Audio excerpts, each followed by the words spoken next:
Nous allons recevoir maintenant un autre invité. Lui, c'est M. Norbert Yamba, acteur de développement, cadre à l'UDPS et puis notable du Sankoro. Nous allons parler du Sankoro. C'est vrai que juste au début de cette émission, j'ai fait un zoom sur la province du Sankoro qui a une superficie de 104 331 km². Mais nous avons l'impression que... Enfin, je vous dis d'abord bonjour, bonjour M. Yamba. Bonjour, bonjour Dieudonné. Voilà. Mais nous avons l'impression que il y a, enfin, deux villes se disputent le chef-lieu de cette province. Tantôt c'est Lodja, tantôt c'est Lusambo. Finalement, quel est le chef-lieu de la province du Sankoro? Non, jusqu'à preuve du contraire, le chef-lieu de la province du Sankoro, c'est Lusambo. Parce que c'était le chef-lieu du district de Lusambo qui est devenu la province démembrée, du Sankoro. Donc, Lodja, certes, présente des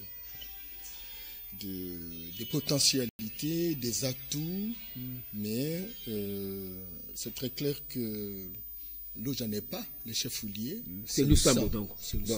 En un mot, c'est Lusambo qui est le chef-lieu de la province du Sankoro. Donc, chers téléspectateurs, nous devons retenir que c'est Lusambo qui est le chef-lieu de la province de Sankoro. Et on y parle l'Otetela. L'Otetela, c'est une langue locale. Mais quelle est la langue nationale la plus utilisée là-bas? C'est quoi? C'est le Swahili, c'est le Chiluba ou quoi? La langue nationale la plus utilisée. Le Lingala ou quoi? C'est l'espace Kassai. Ouais. C'est l'espace Kassai. Et puis, certainement qu'on parle des langues de manière concomitante. Parce qu'il y a d'une part la frontière de l'Équateur, qui se trouve toujours dans les territoires de l'Omela. Et puis, Lodja, c'est une grande agglomération qui reçoit pour la plupart des gens qui viennent d'autres provinces. Or, la langue de prédilection pour l'ensemble de notre pays, aujourd'hui, en tout cas, le Lingala s'est révélé la langue qui est parlée un peu plus que partout. Mais quand vous arrivez à Lusambo, il y a aussi le Chiluba.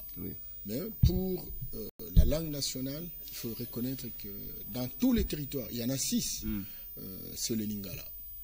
C'est le Lingala. Ouais. Donc c'est le Lingala qui est la langue nationale la plus usitée dans la province du Sankoro. Mais la langue locale, c'est l'Otetela. La langue locale... Certainement qu'il y a des variantes, parce qu'il y a plusieurs tribus, compagnies, etc. Mais l'Otetela s'est révélé avoir plusieurs locuteurs par rapport à d'autres langues.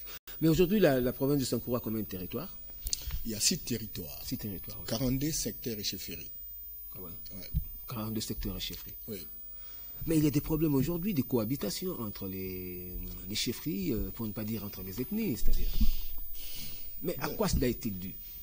Pourtant, le Sankoro, comme d'autres nouvelles provinces, doit se reconstruire. Et pour se reconstruire, il faut que les frères et sœurs du Sankoro vivent en paix. Mais curieusement, il y a des problèmes et tout. Vous savez, cher Dieudonné, moi je suis panafricaniste. Je crois aux valeurs africaines, je crois à la solidarité africaine, je crois à la cohabitation intercommunautaire, etc.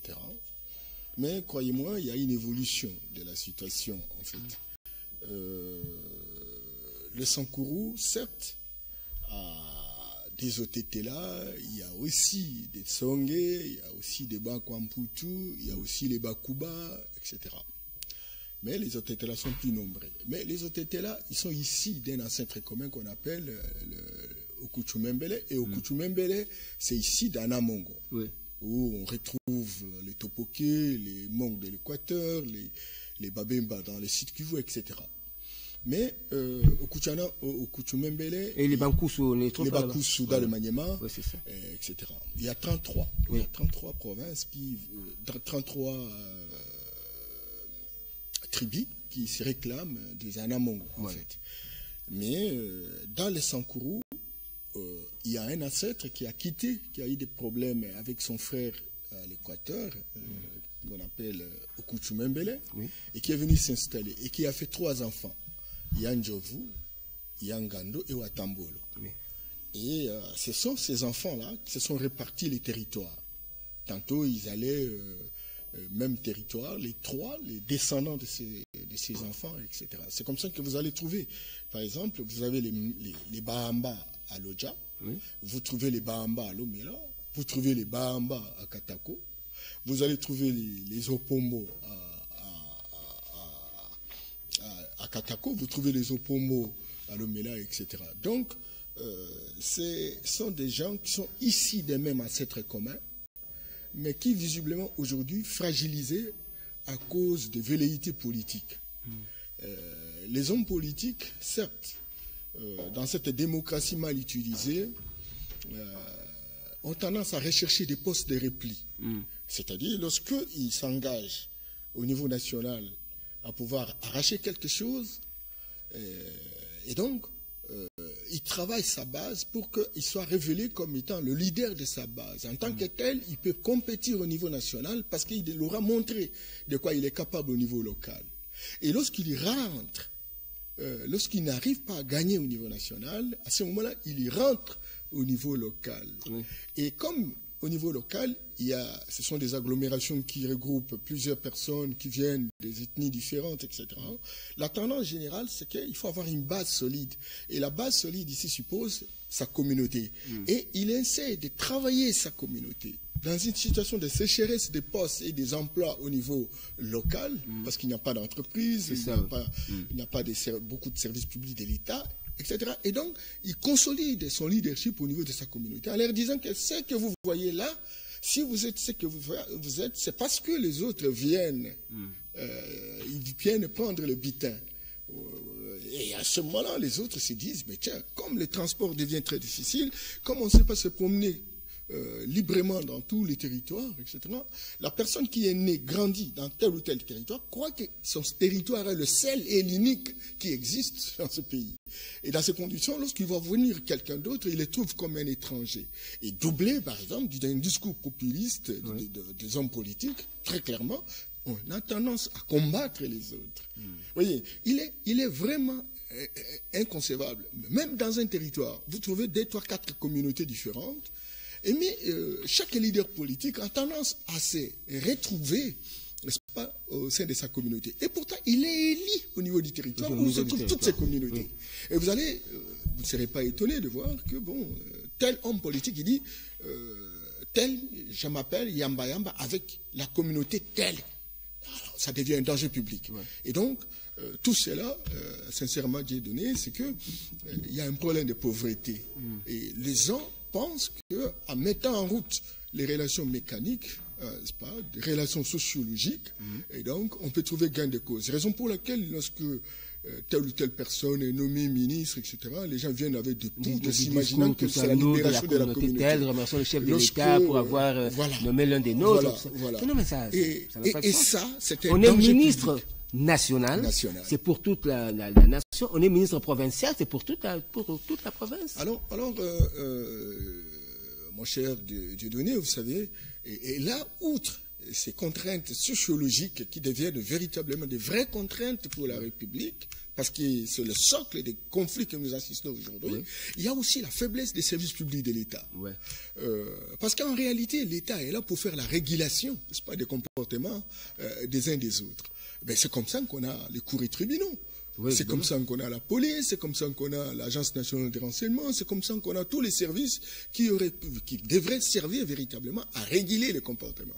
Si dans l'hypothèse les cours et tribunaux deviennent partisans, si dans l'hypothèse où tel ou tel magistrat, par exemple, tel ou tel cour a été désigné là où il est, simplement parce qu'il y a eu concours d'un homme politique, tel magistrat se réfère à tel homme politique, tu vois, la confrontation devient facile, parce que là, ce n'est plus le droit qui sera dit, ce sera justement l'ordre ou l'orientation de l'homme politique qui a permis naturellement l'affectation de telle ou telle personne. Et quand vous regardez les différents services de l'État, l'homme de l'ANER, non, il y a quelqu'un qui a démarché pour qu'il soit là. Lorsque vous avez l'homme de la DGM, etc., l'homme des régies financières. Donc les hommes deviennent des hommes des autres. Et là, ça devient un danger public parce qu'en réalité... Au lieu de tenir compte de la carrière de la personne dans ce secteur-là précis, c'est-à-dire qu'il y a des parapluies qui prennent des gens qui sont parachutés. Et c'est un danger public et qui s'est généralisé et dupliqué sur l'ensemble du territoire national. Donc, parce que partout où vous arrivez, on va vous dire que tel général, c'est le général de tel homme politique. Un général devenir l'homme de tel homme politique, c'est dangereux. C'est gravissime.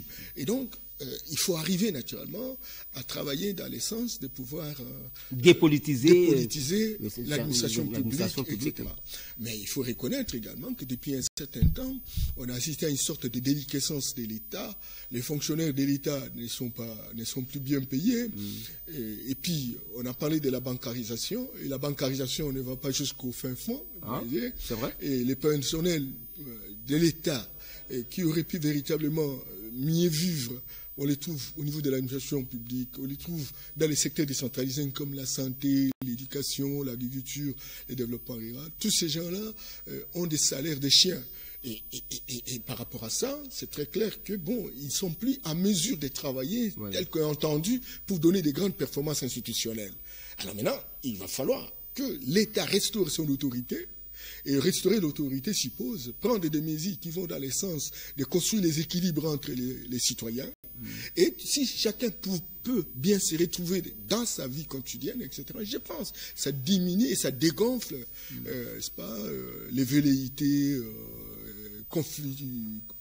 conflictuelles qu'on assiste aujourd'hui. Et croyez-moi... Vous avez dit quelque chose. L'État doit recréer des équilibres entre les différentes couches sociales, mais ça, ça, c'est pas le monopole du gouvernement national. Le gouvernement provincial doit travailler aussi dans ce sens-là. Alors, tout à fait. Vous croyez qu'aujourd'hui, la province du Sankoro est capable de faire ce travail? Mon ami, vous savez, le gouvernement de le pays, le Congo, notre pays, s'est organisé à travers des restructurations géographiques de la République. Oui. Cette réorganisation territoriale s'appelle la décentralisation, consacrée dans l'article 3 de la Constitution. Et par rapport à cette décentralisation, le pays est organisé à deux pouvoirs. Il y a le pouvoir central et le pouvoir provincial. Mais le pays est organisé également à 3 niveaux de gouvernance. Il y a la gouvernance au niveau national, la gouvernance au niveau provincial et la gouvernance au niveau local. Donc, à ces différents niveaux, il y a des compétences qui leur sont dévolues. Il y a 36 compétences au niveau national. Le gouvernement national a 36 compétences. Et le gouvernement provincial a 29 compétences. Mais il y a 11 compétences qui sont des compétences partagées ou concurrentes. Et vous avez au niveau local, ce sont les villes, les communes, les secteurs et les chefferies qui ont les personnalités civiles et qui ont aussi des compétences, mais qui sont qui font partie des subdivisions administratives territoriales de la province. Alors, à chaque niveau, il y a une particularité, c'est qu'il y a un budget, il y a un programme. Et ce programme est taillé sur base des compétences qui sont dévolues véritablement aux entités. Alors, maintenant, qui doit pouvoir mettre de l'ordre?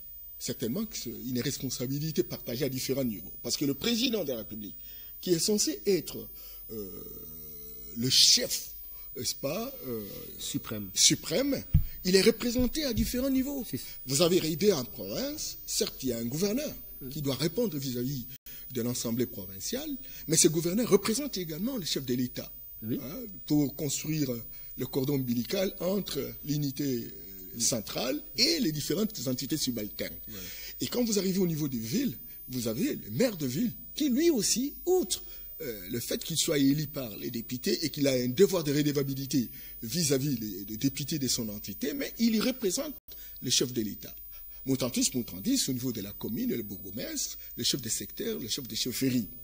Et donc, actuellement, sincèrement, parce que ça fait environ une vingtaine d'années que je travaille avec les institutions internationales sur cette question de décentralisation, j'ai eu à accompagner toutes les 26 provinces, 25 plus la ville de Kinshasa.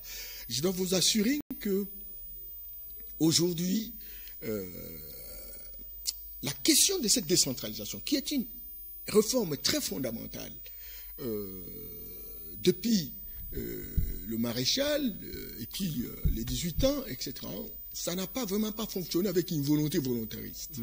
J'ai eu l'impression que ce sont les bailleurs de fonds qui poussent à la décentralisation, au lieu que ça soit véritablement l'affaire des autorités. Et c'est ce qui fait qu'aujourd'hui, très sincèrement, au niveau provincial, au niveau de la ville, commune, secteur, on a tendance à entendre la main du ciel.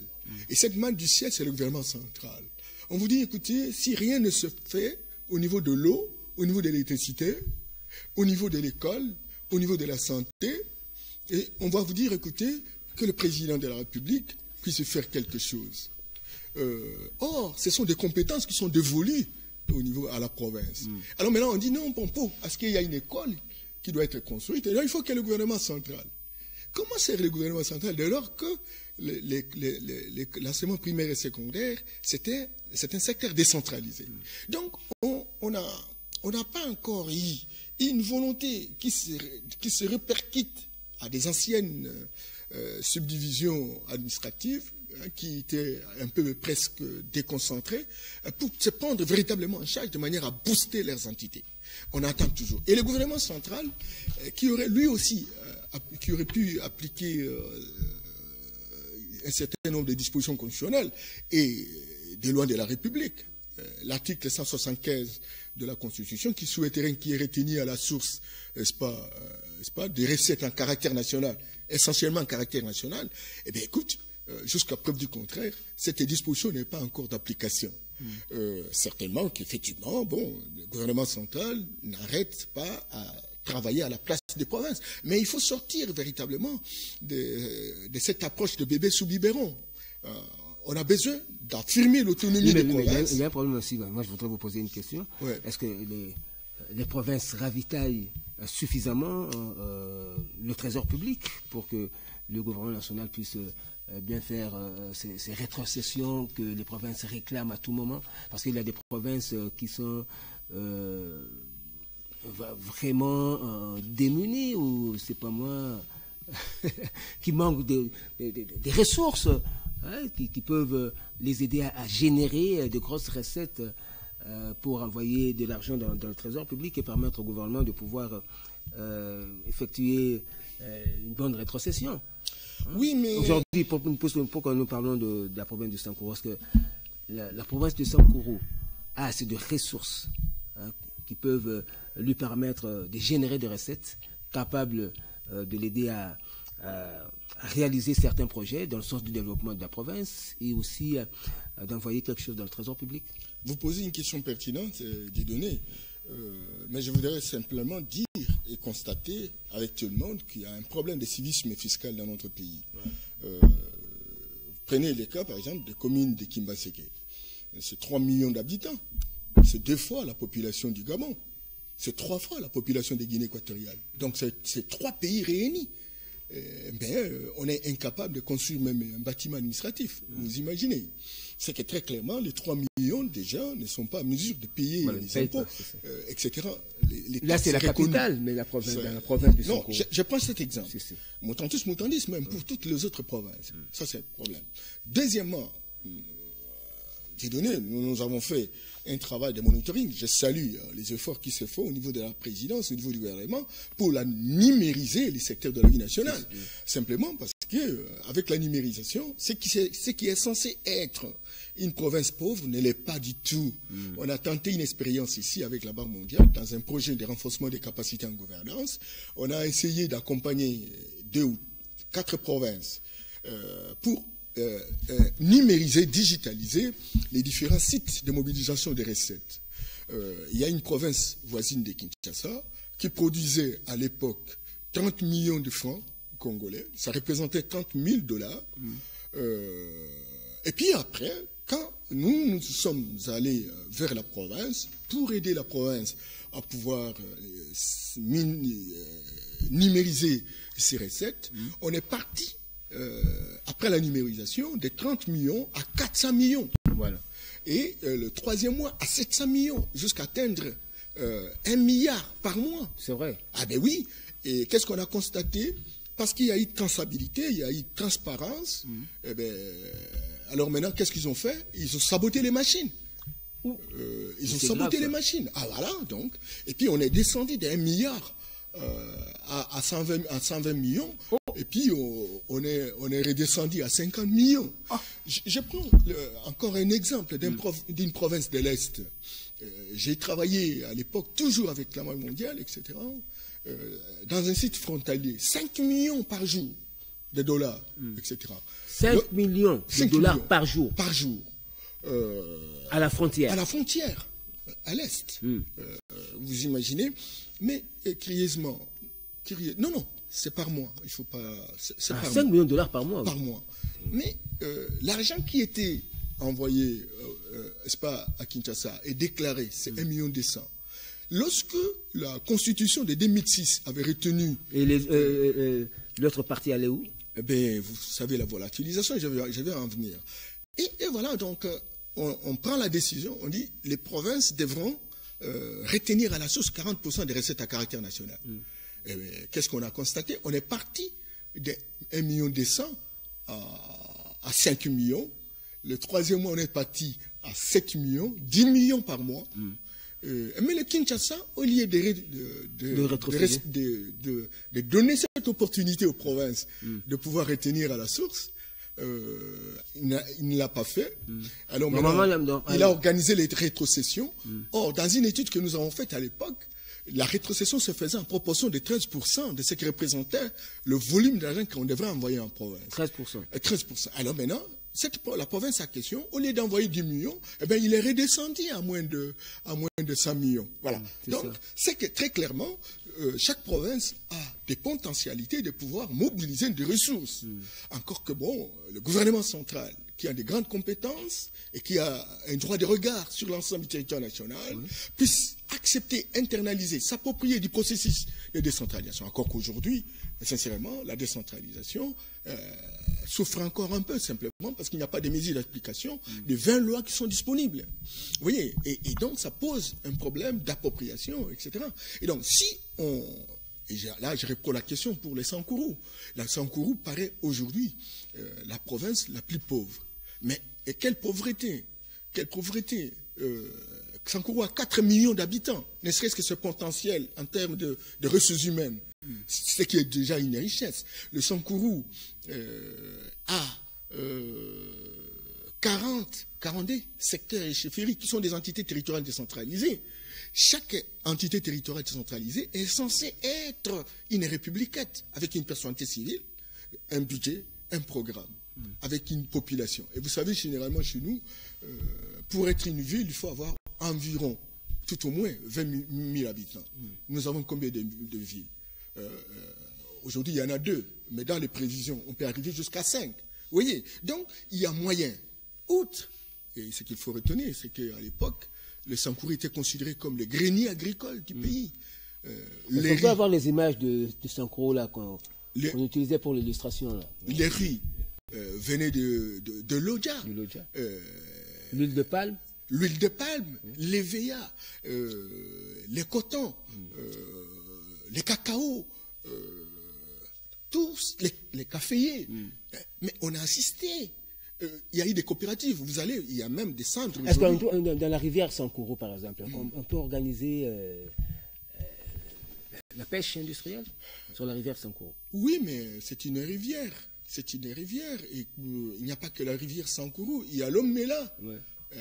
Quand vous quittez l'Omela, c'est l'Omela qui devient Tchouapa, qui s'est transformé en Rouki avant d'arriver en Bandaka, etc. Mais c'est une grande rivière qui aurait pu véritablement servir de terrain d'expérimentation pour enfluer, n'est-ce pas, la ville de Kinshasa en poisson, etc.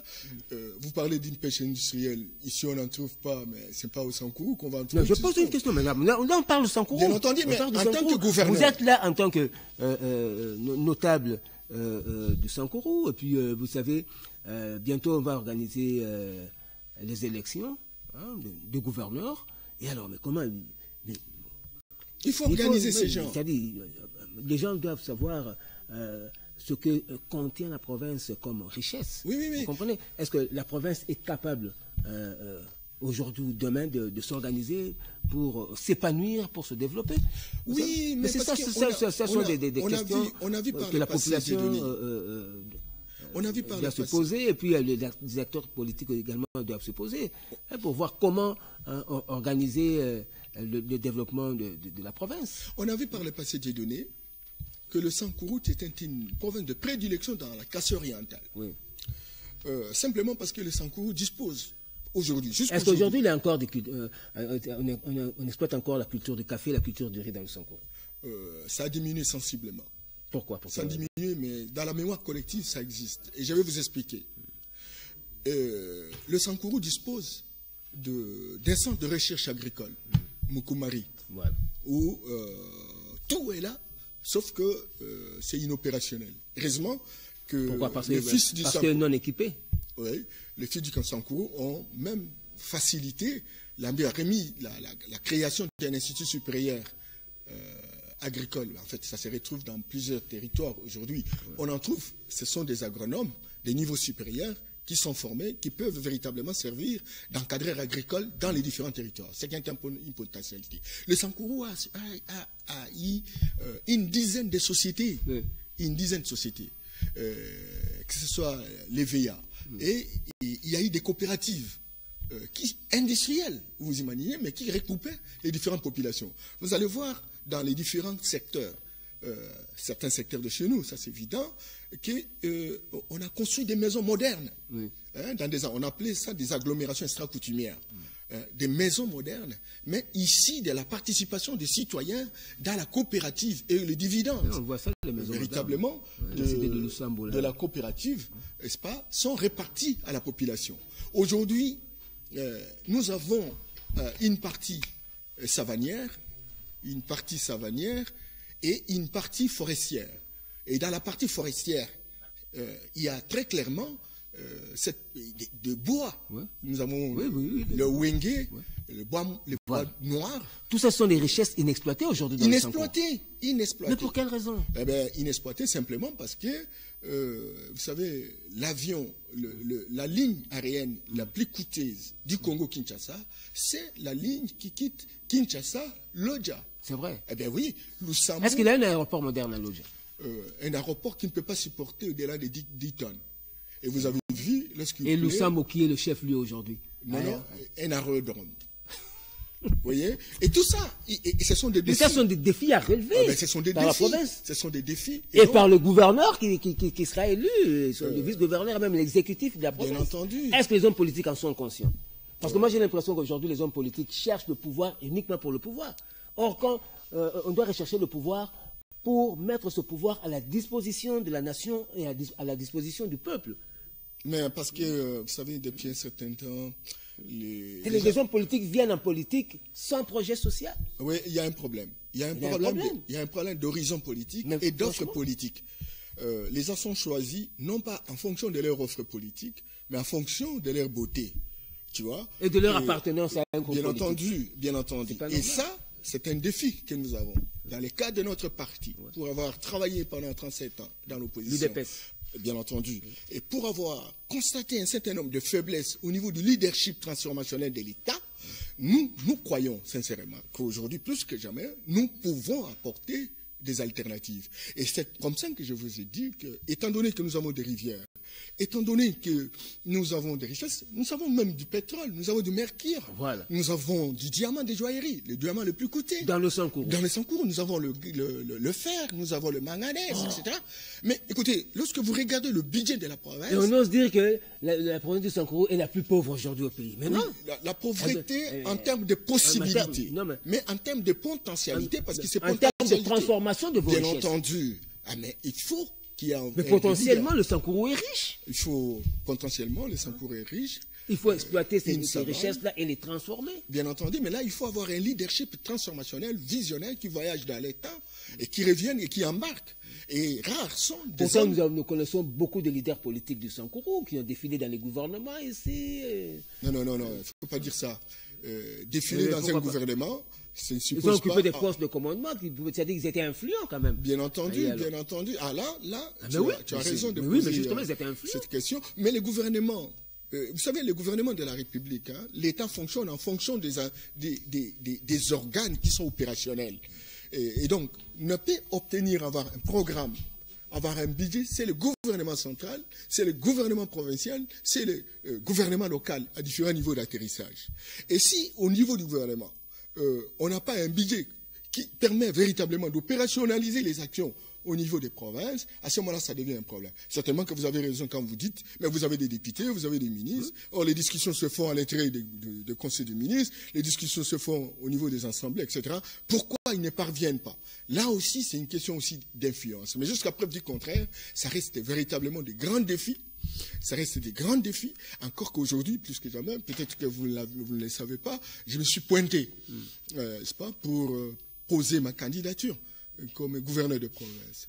Gouverneur de province. Ce n'est pas ici le lieu de faire votre propagande, donc je crois qu'on ne parle pas de ça. Non, j'ai donné un exemple parce que j'ai donné... okay. Parce que vous avez senti que vous devez agir. Je peux agir. Voilà, c'est très bien. J'ai un carnet d'adresses, pas moins de 30 ans, où je travaille avec des institutions, je connais les acteurs, je connais leurs objets sociaux, je connais les terrains, et je me dis, en fonction de ça, pourquoi je ne ferai pas œuvre-t-il en apportant formation de développement rural de base, etc., travailler pendant plusieurs années dans bien de pays, pourquoi je n'apporterai pas cette expertise? Mais quand cela ne tienne, c'est un problème de sens, de conscience de ce que représentent les acteurs politiques de chez nous. Et j'ai toujours sollicité sincèrement que si le consensus peut se dégager autour de ma personne, encore que j'ai consulté tout le monde, j'ai consulté tout le monde, et le souci c'est que il faut choisir l'un d'entre nous. Certes, on a eu une expérience par le passé, il n'y a pas eu une démonstration qui aboutit à une certaine performance institutionnelle, mais pourquoi pas ne pas aussi tenter l'expérience d'un parti aussi qui n'a pas eu l'occasion de gérer la République, notamment l'IDPS. Et si on peut tenter cette expérience, et qu'avec la gestion des contradictions démocratiques, si on trouve qu'effectivement on n'est pas en mesure de pouvoir booster la province peut-être qu'entendue, eh bien, c'est très clair qu'on puisse nous arracher, et nous serons n'est-ce pas, respectueux de la décision qui sera prise, parce que nous sommes conscients que nous avons du respect et de l'obéissance au tribunal de notre conscience. Okay. Alors, pour parler de développement, hein, enfin, si comment dirais-je, on veut se développer, on doit penser aussi à l'électricité.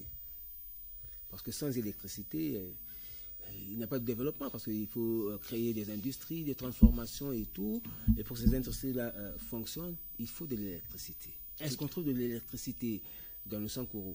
Et à part ça, il faut que la population soit bien desservie en eau potable. La desserte en eau potable est effective dans le Sankuru? Non.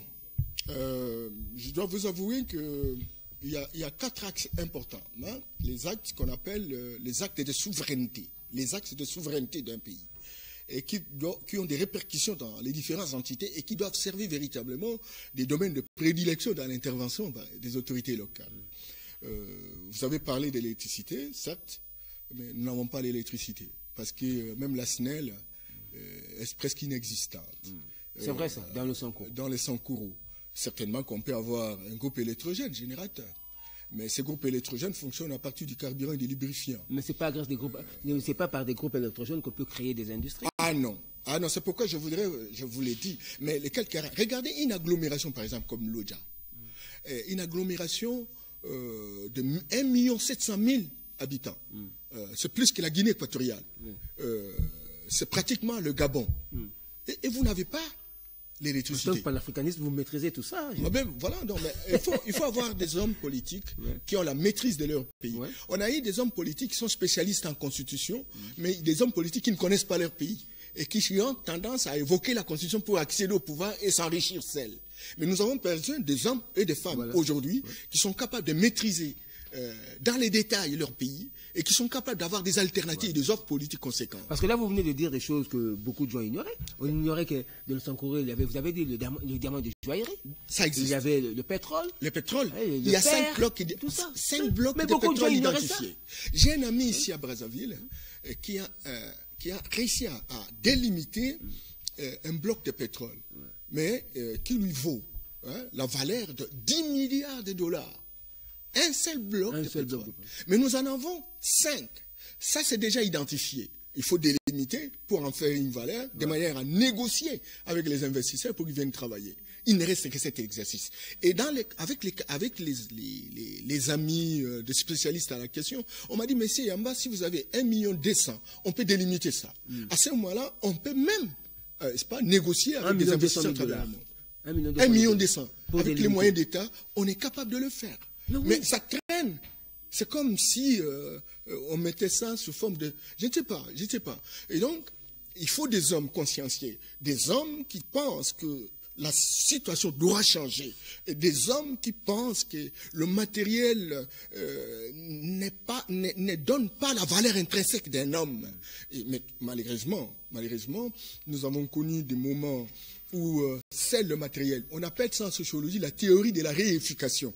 Les hommes politiques s'évaluent en fonction de la chemise qu'ils portent, en fonction de la voiture qu'il roule, en fonction d'une maison. Mais il ne sait pas évaluer ses performances en fonction de l'homme qui reçoit ses services.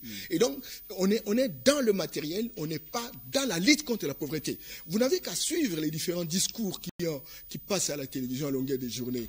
Vous allez sentir que bon, des hommes se font valoir, même des hommes se disputent, font la guerre politicienne, etc. Mais vous ne sentez pas des projets contre projets pour lutter contre la pauvreté. Regardez, dans la ville de Kinshasa, allez à Kimbaseke, 3 millions d'habitants. Et combien de parcelles sont desservies en eau? Alors maintenant, et l'électricité? Est-ce qu'il n'y a pas d'autre voie pour opérationnaliser l'électricité aujourd'hui? Je suis très heureux, et cela, je salue le président de la République qui a pensé au projet des 145 territoires, qui porte sur 4 composantes. La première composante porte sur les infrastructures. Il faut restaurer tous ces territoires, y compris les Sankourou, vous imaginez. Mais évidemment.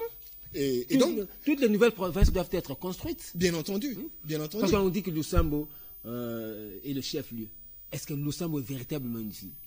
Non. Parce que la ville, ce n'est pas seulement en termes de population. Non, mais c'est en termes d'infrastructure. D'infrastructure. Oui, tout ça. On appelle des établissements structurants. Certainement qu'il y a un problème. À part Lusambo. L'Oja, et puis il y a d'autres... Il y a Lomela. Il y a d'autres villes. Il y a Kolé. Mais voilà, tout ça. Mais toutes ces villes-là... Tchoumbe, est-ce que Tchoumbe, c'est une ville? Oui, c'est une commune. C'est une commune. Récemment, d'ailleurs. Il y a Amoureux Lando. Toi, qu'est-ce que tu connais du Sankoro, toi? Ouais. Tu parles de Tchoumbe. Toi, tu connais Tchoumbe? Oui, Tchoumbe, tu vas à Lumumba-ville. Oui. C'est très important. Oui. La ville de Lumumba-ville, oui. Mais qui doit être construite. Parce que cette ville, voilà, justement, c'est ça. Il y a eu la volonté du chef d'opérationnaliser cette ville. Oui. Heureusement que la maire de la ville a reçu, n'est-ce pas, un coup de pouce du président de la République, encore que cela soit programmé à l'intérieur de la province, pour voir comment cette ville doit recevoir des subventions nécessaires de manière à construire les attributs. Le projet de 145 territoires, certes, parle des territoires, mais on peut faire un réaménagement.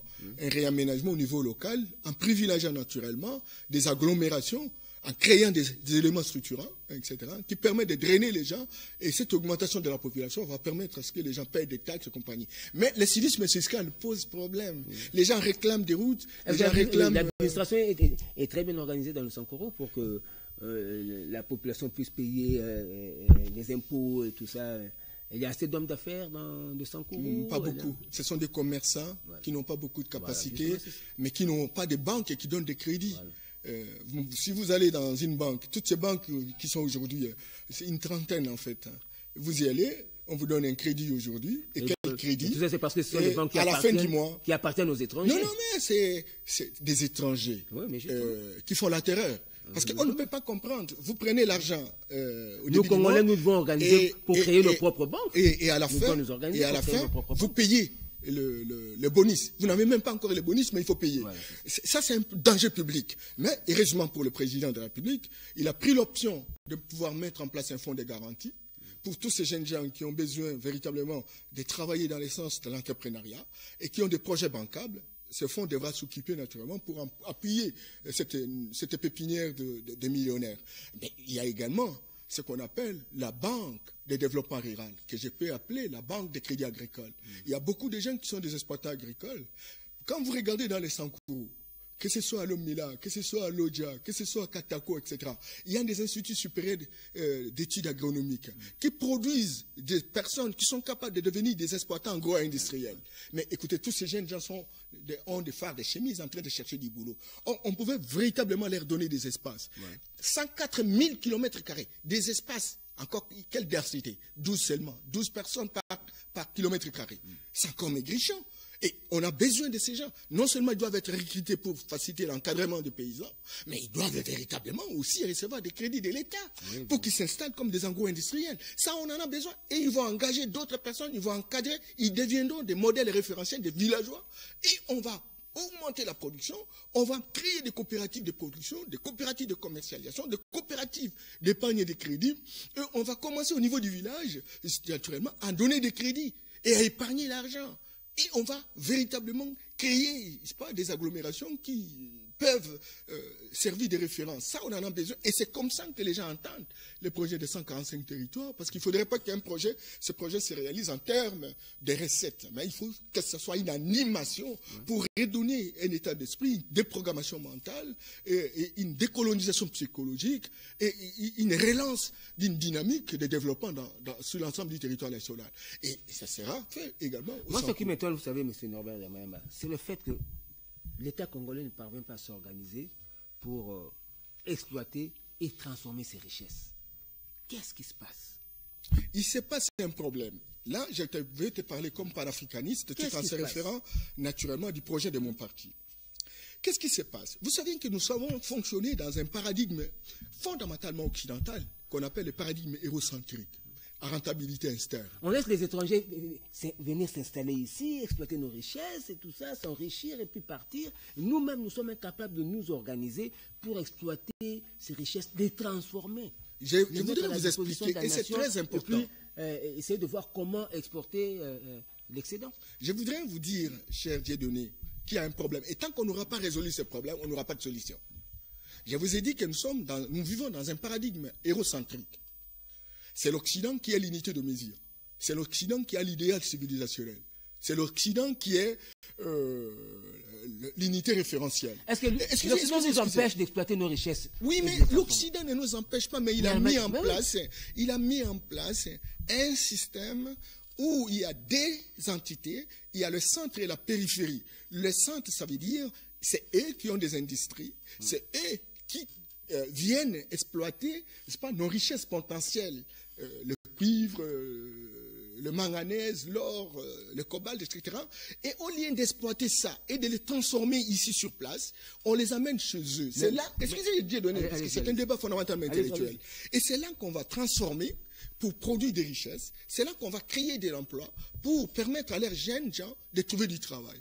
Entre-temps, chez nous, on n'a que les yeux pour regarder partir nos richesses. Comment pouvez-vous imaginer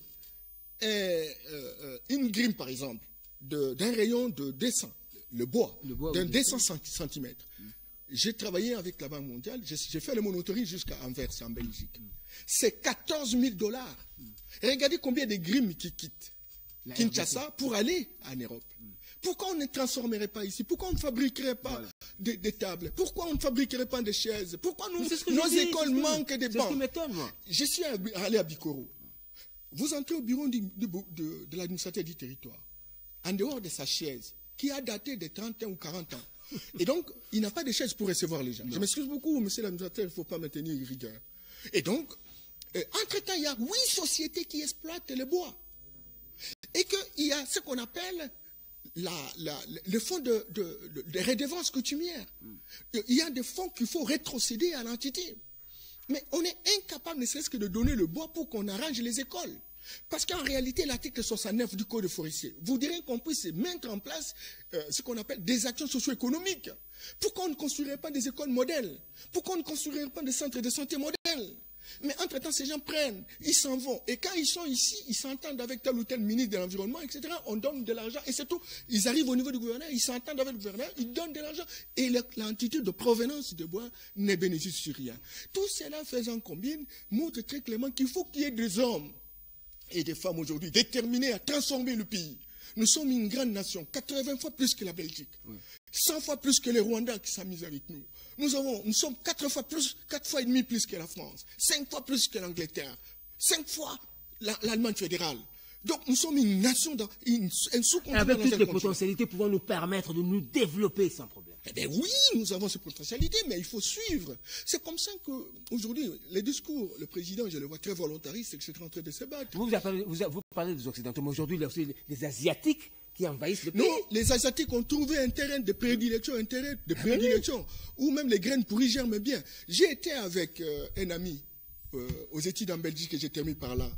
Et il m'a dit, c'est un Chinois, on était dans une même salle, il m'a dit, Norbert, tu sais, nous sommes venus ici, pas pour apprendre les Occidentaux, mais pour apprendre comment ils vous ont dominé. Voilà.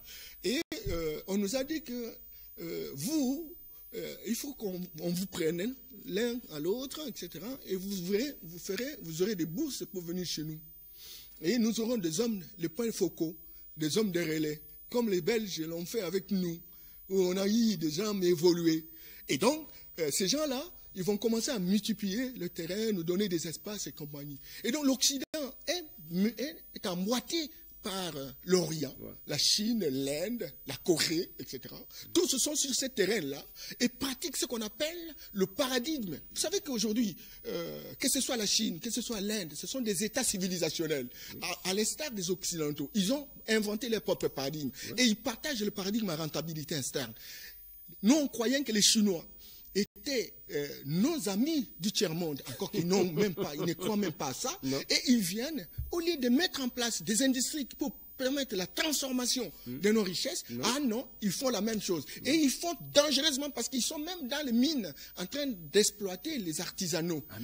À la différence même des Occidentaux. Donc la situation est grave. Si on n'a pas des hommes politiques qui ont des alternatives, qui ont une vision, qui ont une torche pour éclairer l'avenir, et qui travaillent dans la recherche des solutions, pas des gens qui pililent à longueur de journée avec des incantations, fonctionnant dans un écosystème politique de pourriture intrinsèque, aucune alternative, aucune proposition. On va faire des siècles. Et là, je termine. Le PNUD a fait une étude en 2000. Le PNUD a dit, si le Congo voudrait revenir à la situation de 1960, il doit faire 75 ans. 75 ans pour revenir. Parce que nous, on était à 368 $ par habitant par an. Nous étions au même titre que le Canada, qui est aujourd'hui devenu G8. Nous étions au même titre que la Corée, qui est devenue la 10e puissance économique du monde, avec 1300 milliards de dollars de produits intérieurs bruts. Nous, on n'a que 50 000. Nous étions au même titre que l'Afrique du Sud, qui a aujourd'hui 400 milliards de dollars. Mais nous n'avons que 50 milliards. Nous n'avons que 500 $ par habitant par an, au moment où la Corée, qui était au même titre que nous, on dépassait un peu, la Corée aujourd'hui, 1300, 10e puissance. Donc, nous avons intérêt aujourd'hui, si nous ne changeons pas notre manière de faire les choses, que ce soit l'opposition, que ce soit la majorité, parce que l'opposition, même jusqu'à preuve du contraire, ne dit pas ce qu'elle peut faire pour le Congo. L'opposition dit, enlevez-moi cet homme, moi je vais entrer. Mais qu'est-ce que vous avez comme projet de société? Il ne dit pas ce que lui doit faire, à la différence de celui qui venu d'arriver. Et si on n'a pas des hommes lucides, des hommes qui voyagent dans les temps, 200 ans, 300 ans, qui reviennent, qui embarquent pour montrer la boussole et la voie à suivre, on va faire des millénaires. On sera toujours des bébés sous biberon et on va continuer à plairer. Et nous, là, on se met debout. Nous disons qu'il faut poser les jalons. Il faut poser un premier pas. Et le premier pas a toujours été le plus long. Nous prenons cette responsabilité. Encore qu'on nous donne cette opportunité, cette chance chez nous, pour qu'on puisse ne serait-ce qu'expérimenter à petite échelle ce que nous sommes capables de faire en termes d'alternatives. Merci beaucoup, M. Norbert Yamayama. Je rappelle que